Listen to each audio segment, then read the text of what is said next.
ஆந்திராவின் விளையாட்டுத்துறை அமைச்சர் ரோஜா பேட்டிங் செய்ய அதனை முதலமைச்சர் ஜெகன்மோகன் ரெட்டி கைத்தட்டி பாராட்டிய இந்த காட்சி நடைபெற்ற இடம் குண்டூர். ஆந்திர அரசின் சார்பில் ஆடுவோம் ஆந்திரா என்ற பெயரில் மாநிலம் முழுவதுமாக 5 கட்டங்களாக விளையாட்டுப் போட்டிகள் நடத்தப்படுகின்றன. இதன் தொடக்க நிகழ்ச்சி குண்டூரில் உள்ள லாயல் பப்ளிக் ஸ்கூல் மைதானத்தில் நடைபெற்றது. விழாவில் பங்கேற்ற முதலமைச்சர் ஜெகன்மோகன் மற்றும் அமைச்சர் ரோஜா ஆகியோர் போட்டியை தொடங்கி வைக்கக்கூடிய விதமாக கிரிக்கெட் விளையாட வந்தனர். அப்போது கிரிக்கெட் பேட்டை எப்படி பிடிப்பது என்று தெரியாமல் ரோஜா தருமாறியதால் முதல்வர் ஜெகன்மோகன் ரெட்டியே அவருக்கு சொல்லிக் கொடுத்தார்.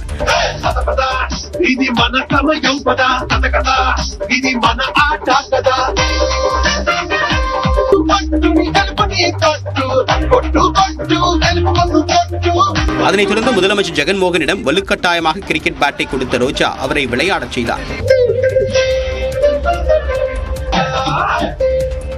பிப்ரவரி மாதம் 10ஆம் தேதி வரை ஆந்திராவின் பல்வேறு பகுதிகளிலும் ஆடுவோம் ஆந்திரா போட்டிகள் நடைபெற உள்ளன.